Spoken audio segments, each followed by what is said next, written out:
The wine glass shattered against the kitchen wall, red liquid dripping down like blood as my wife Samantha stood there screaming at her former best friend.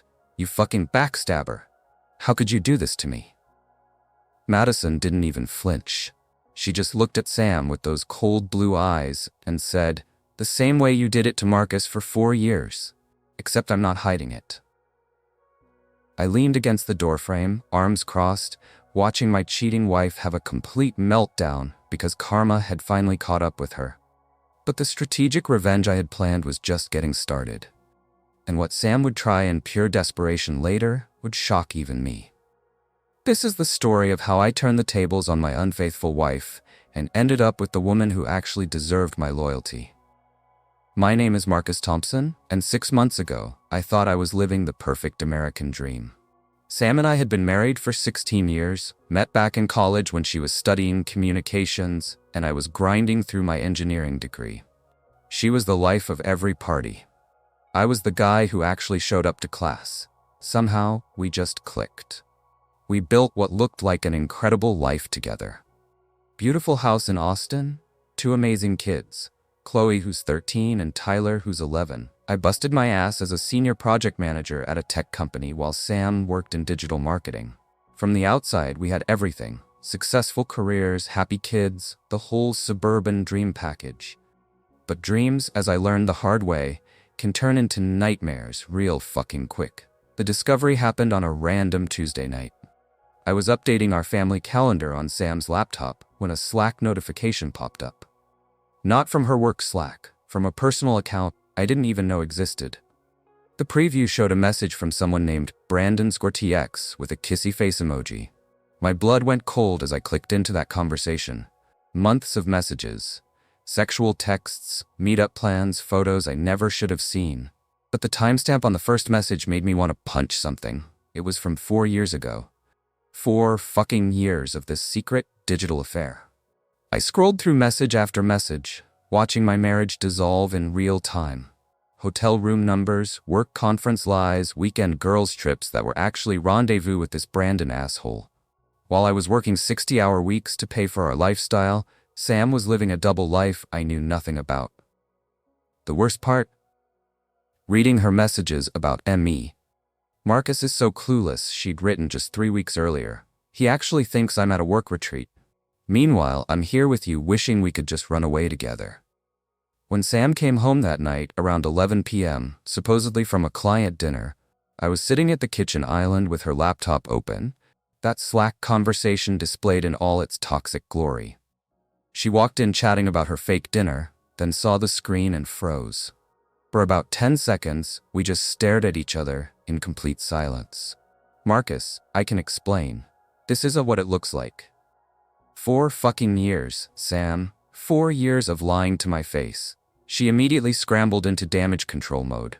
It wasn't real. It was just fantasy. Brandon lived in Dallas, so nothing physical ever happened. She was going through a midlife crisis. Our marriage had gotten stale. Every excuse in the cheater's playbook. But I'd seen the hotel receipts in those messages. I'd seen the photos. I knew she was lying, even as she doubled down on the lies. But what I found next in those messages would make me question everything I thought I knew about my wife. And give me the perfect weapon for revenge. "Marcus, we need to be realistic about modern relationships," she said one evening, like she was giving me a TED talk on adultery. "Maybe we should consider opening our marriage. Lots of couples our age are doing it. We could have clear boundaries, honest communication."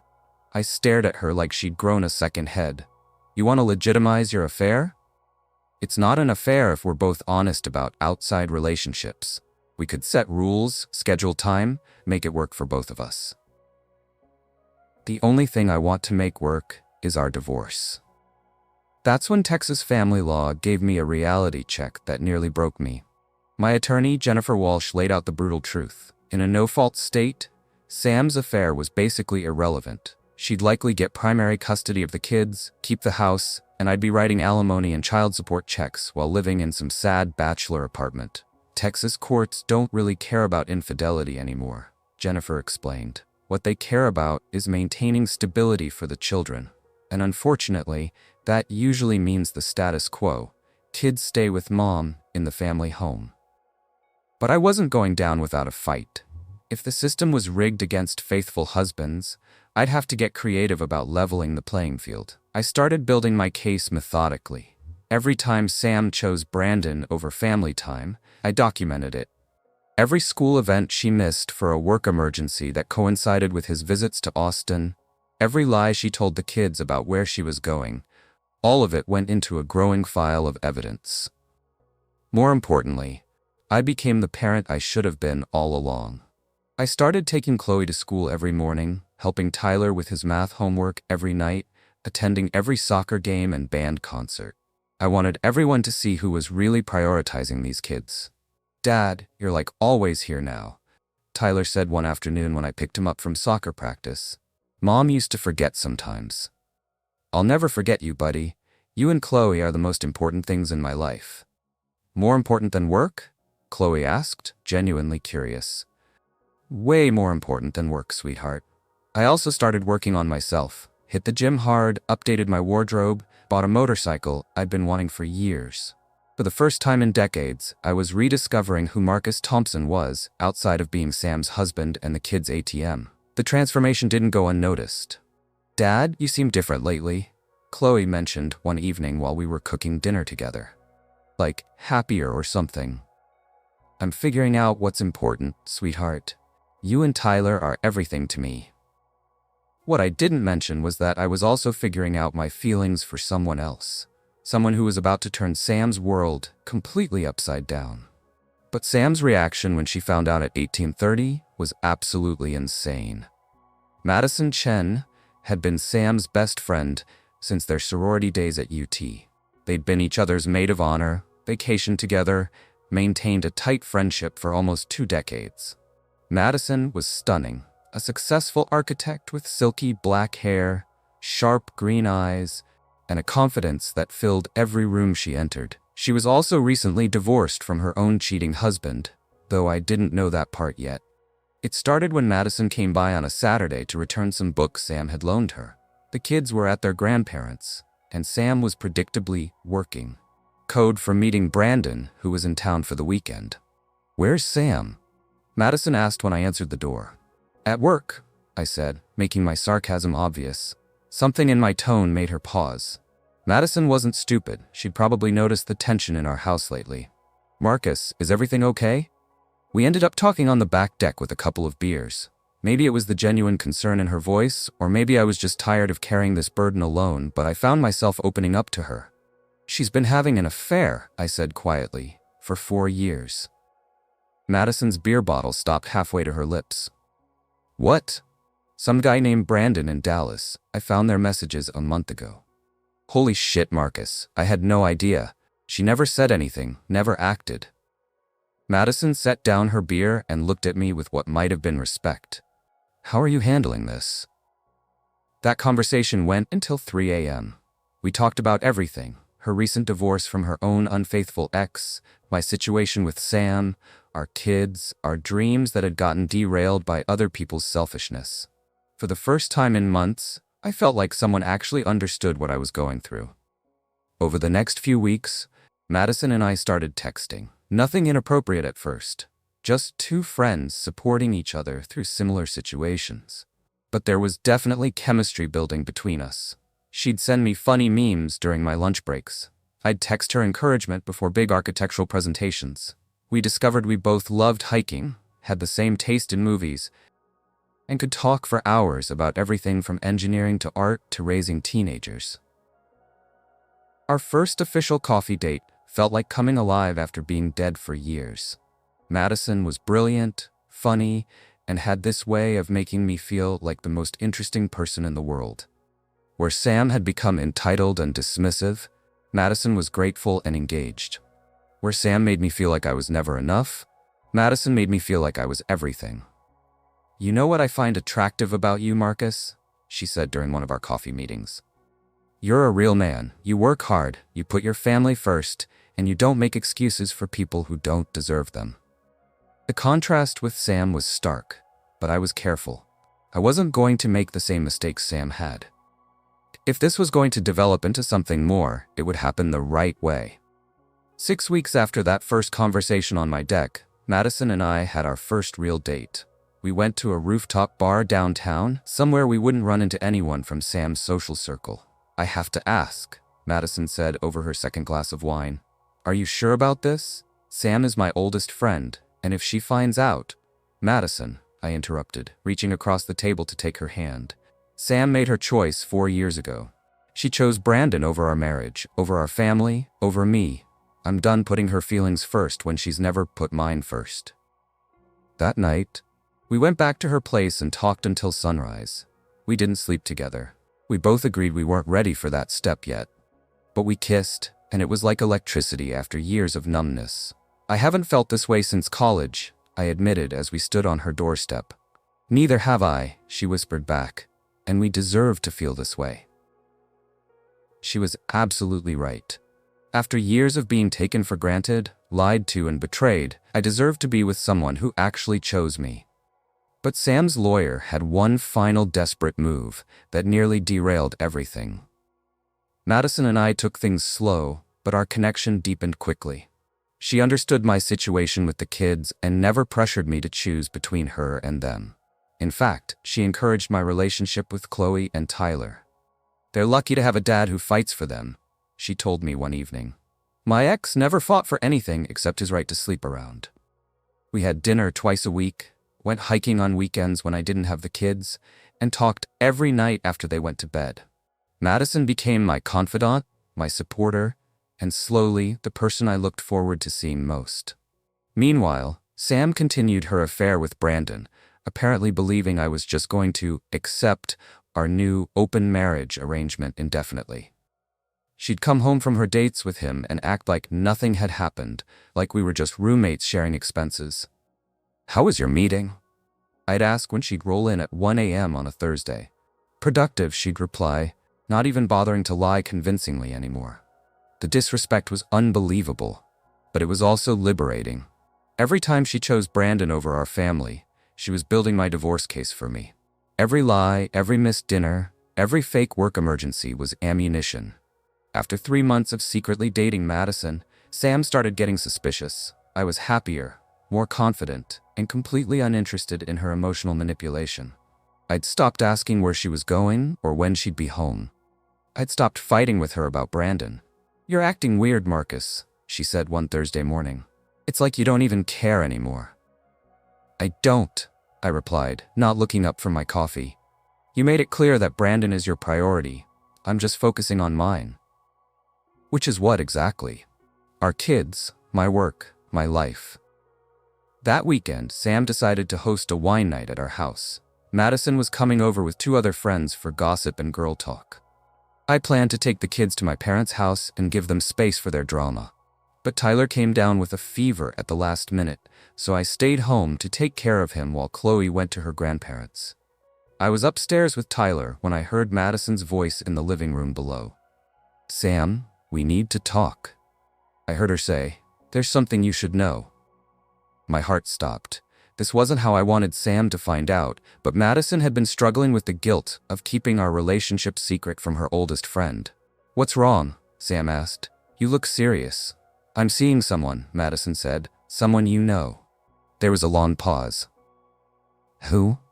"Marcus." When Madison decided to tell Sam the truth that night, neither of us expected the violent meltdown that followed, or the desperate move Sam would make that nearly destroyed everything. The explosion that followed probably woke up half the neighborhood.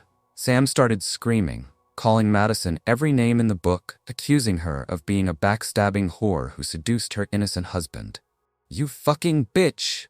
Sam shrieked. "How could you do this to me? We're best friends." "We were best friends," Madison shot back, her voice steady and ice cold. "Until you decided to fuck Brandon for 4 years while your husband worked his ass off to support your lifestyle. That's completely different." "How is it different, Sam? Because you did it first? Because you hid it better?" I came downstairs to find Sam in full meltdown mode. Her face was purple with rage, tears streaming down her cheeks, pointing at Madison like she was the devil incarnate. "Marcus, tell me this isn't true," she demanded. "Tell me you're not actually dating this backstabbing bitch." "I'm dating Madison," I said calmly, And she's not a bitch. She's an incredible woman who treats me with respect and actually wants to be with me. This is disgusting. She's my best friend. And Brandon was your colleague's husband when you started fucking him, I replied. Didn't stop you from hotel room visits for 4 years. Sam turned on Madison again. You knew we were having problems. You knew our marriage was struggling, and you decided to steal my husband. Madison actually laughed. Steal him? Sam, you threw him away. You chose Brandon over your marriage every single day for 4 years. Marcus was available because you made him available. That's not the same thing. It's exactly the same thing, I said. The only difference is that Madison and I waited until we were both emotionally ready and were not sneaking around behind anyone's back. Sam's other friends had quietly escaped during the shouting match, leaving just the 3 of us in the living room. The silence stretched until Sam finally spoke again. I want her out of our house. Now. This is my house too, I reminded her. And Madison is welcome here anytime. Not while I'm living here. She's not. Then maybe you should move in with Brandon. Oh wait, he's married. That's when Sam completely lost it. She grabbed the nearest wine glass and hurled it at the wall, screaming like a banshee. You fucking bastard! I gave you the best years of my life. No, I said coldly. You gave Brandon the best years of your life. I got the leftovers and lies. The next few days were absolutely brutal. Sam called in sick to work and spent her time calling everyone we knew, painting herself as the victim of a cruel conspiracy between her husband and best friend. But her narrative fell apart quickly. Too many people knew about her affair with Brandon. Too many had seen her prioritizing him over her family for years. The sympathy she expected never materialized. Her own mother called me to apologize. Marcus, I'm so sorry, Linda said over the phone. I knew something was off with Samantha lately, but I had no idea she was. I'm just sorry. You deserve so much better than this. Thank you, Linda. I appreciate that more than you know. And Madison Chen, I always liked that girl. She has class, unlike my daughter apparently. If you're happy with her, then I'm happy for you both. Even Sam's sister sided with me. She's been acting like a spoiled brat for months. Jessica told me when she came to pick up some things for Sam. Brandon this, Brandon that. It was nauseating. Honestly, Marcus, I don't know how you put up with it as long as you did. At least you waited until you were separated to start dating someone new. I tried to save our marriage for months, I told Jessica. She made it clear Brandon was more important. Well, she's learning the hard way that actions have consequences. Mom and Dad are furious with her. She burned every bridge she had for some married guy who was never going to leave his wife. The truth was, Madison and I still hadn't slept together. We were building a real foundation based on friendship, respect, and genuine connection. But Sam didn't need to know that detail. Sam hired the most aggressive divorce attorney she could find, thinking she could intimidate me into a quick settlement favorable to her. She was in for a rude awakening. I had spent months documenting her affair, her neglect of the children, and her complete disregard for our family. I had screenshots of her messages with Brandon.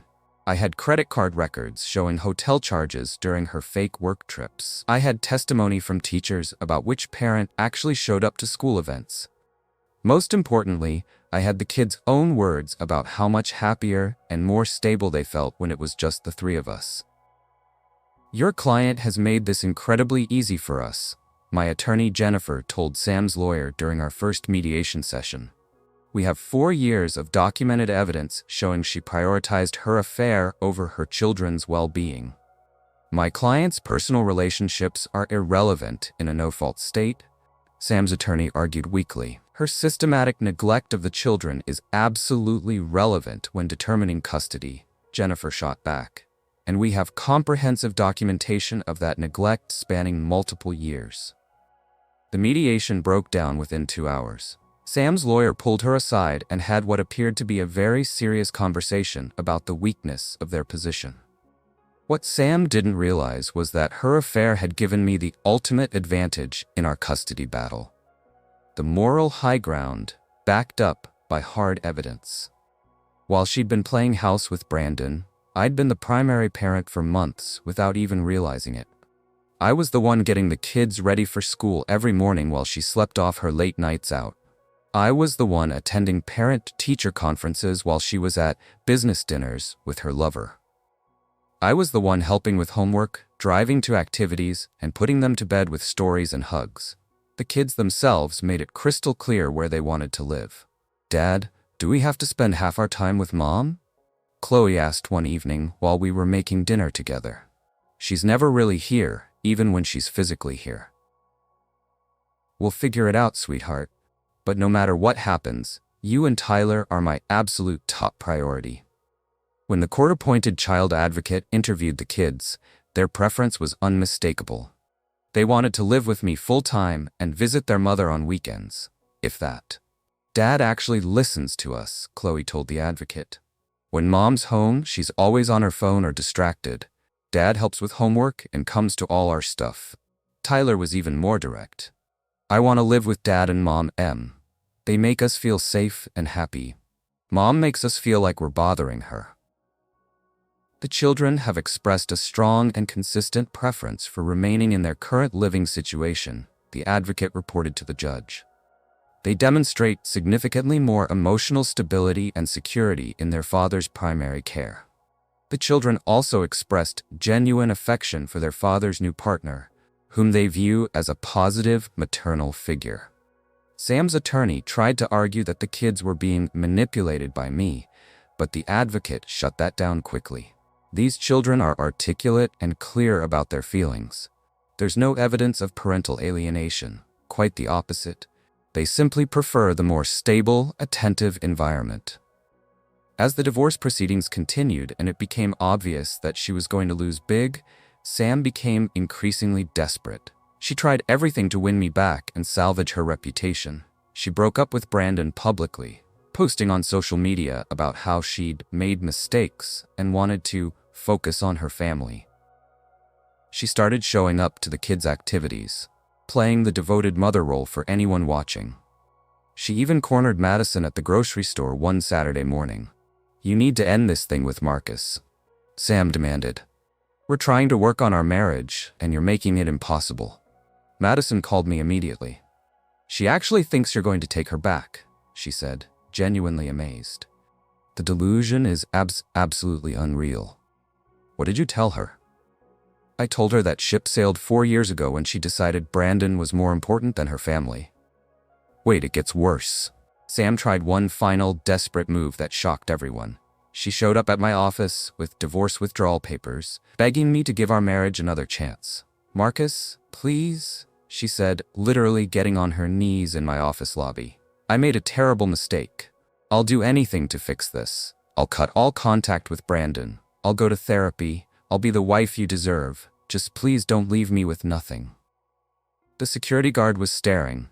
My colleagues were watching through the glass. Sam was making a complete spectacle of herself, and honestly, it was pathetic.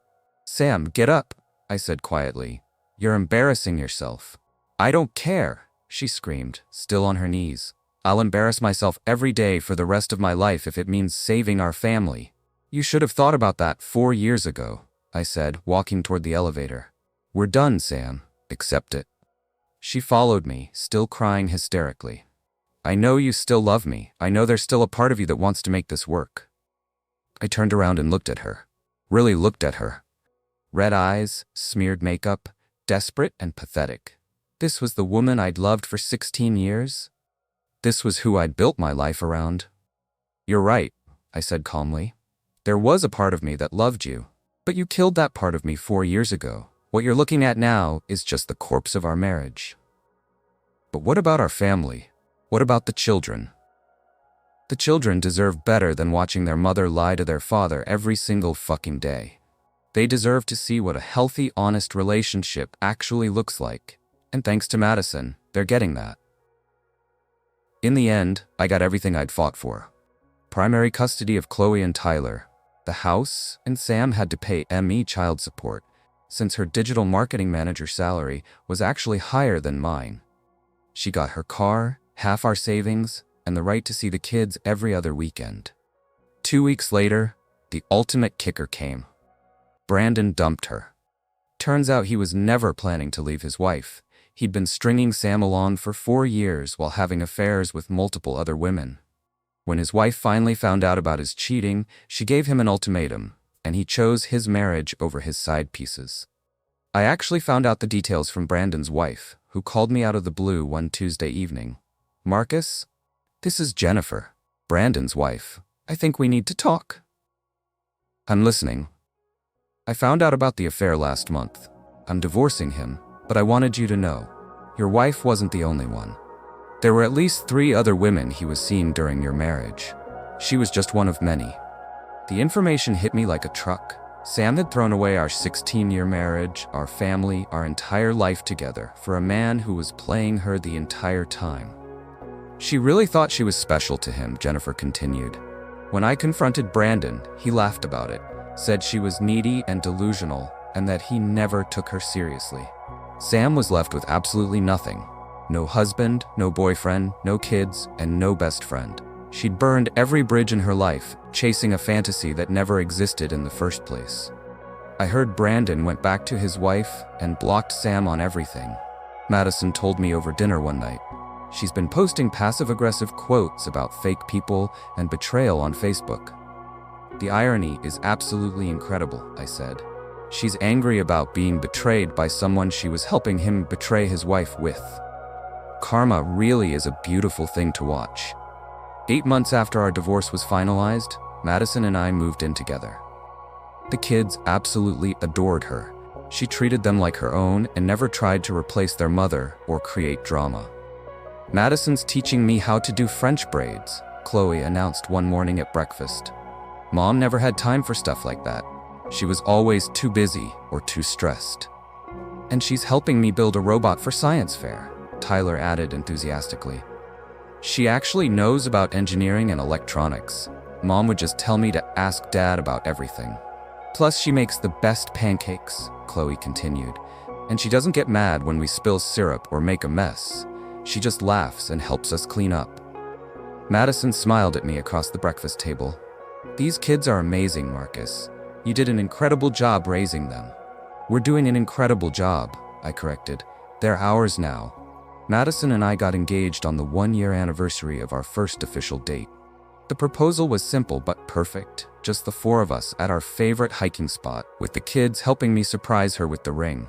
"Will you marry all of us?" Tyler asked Madison, using the line I'd coached him on. "And be our real Mom M forever?" Chloe added with tears in her eyes. Madison cried happy tears and said yes to all 3 of us. Even after we announced our engagement, Sam refused to accept reality. She showed up at our house one Sunday when the kids were with us, demanding to speak with me privately. "This is absolutely insane, Marcus," she said, pacing around our living room like a caged animal. "You're going to marry my ex-best friend? This is some kind of sick revenge fantasy." "It's not revenge, Sam. It's called moving on with someone who actually loves and respects me. I loved you. I made one mistake. 4 years of calculated betrayal," I corrected firmly. "And you only loved me when you realized you were going to lose everything." "The kids need their real family back together." That's when Madison appeared in the doorway, calm and confident. "The kids need stability, honesty, and love," she said firmly. "They have all of that here. With us." Sam turned on her with pure venom. "You fucking homewrecker. You destroyed my marriage. 16 years down the drain because of you." Madison smiled that gorgeous smile that had first caught my attention. "Actually, Sam, you destroyed your marriage 4 years ago. I just helped Marcus pick up the pieces and build something better." Today, 3 years later, Madison and I are happily married with joint custody of Chloe and Tyler. The kids call Madison Mom M and have thrived in our stable, honest household. Sam sees them every other weekend, though she cancels about 40% of the time for various emergencies and work obligations. She never remarried and, according to mutual friends, cycles through boyfriends faster than most people change their sheets. She still occasionally tries to cause drama, usually around holidays or the kids' birthdays, but we've learned to handle her manipulation attempts with firm boundaries and zero tolerance for bullshit.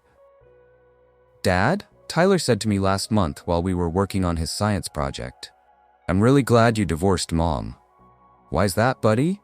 "Because now we have Mom M. and she actually wants to spend time with us and help us with stuff. Mom always acted like we were interrupting her when we needed something.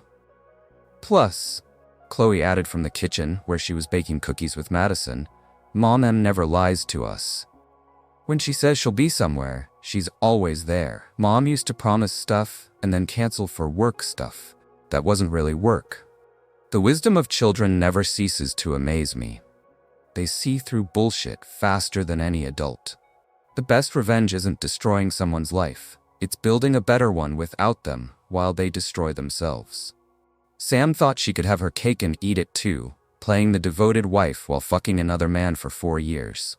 Instead, she ended up with nothing, while I found everything I never knew I was missing. If this story resonates with you, smash that like button and subscribe for more real-life revenge stories that prove karma is absolutely real. Share this with any man who needs to hear that he deserves better than being someone's convenient backup plan while they live their real life with someone else. To any guy out there dealing with a cheating wife, document everything, know your worth, and don't be afraid to walk away from someone who doesn't value you. There are women out there who will choose you every single day, respect your commitment, and build a real life with you instead of behind your back. You just have to be strong enough to demand nothing less than you deserve. And remember, never let anyone convince you that you should tolerate disrespect and betrayal in the name of keeping the family together. Real families are built on love, trust, and mutual respect, not lies and manipulation. Drop a comment below with your thoughts. Would you have handled this situation differently? Have you dealt with a similar betrayal? Let's discuss in the comment section because your experiences matter. Until next time, this is your reminder that you deserve to be someone's first choice, not their convenient option while they pursue what they really want. Know your worth, gentlemen. Know your fucking worth.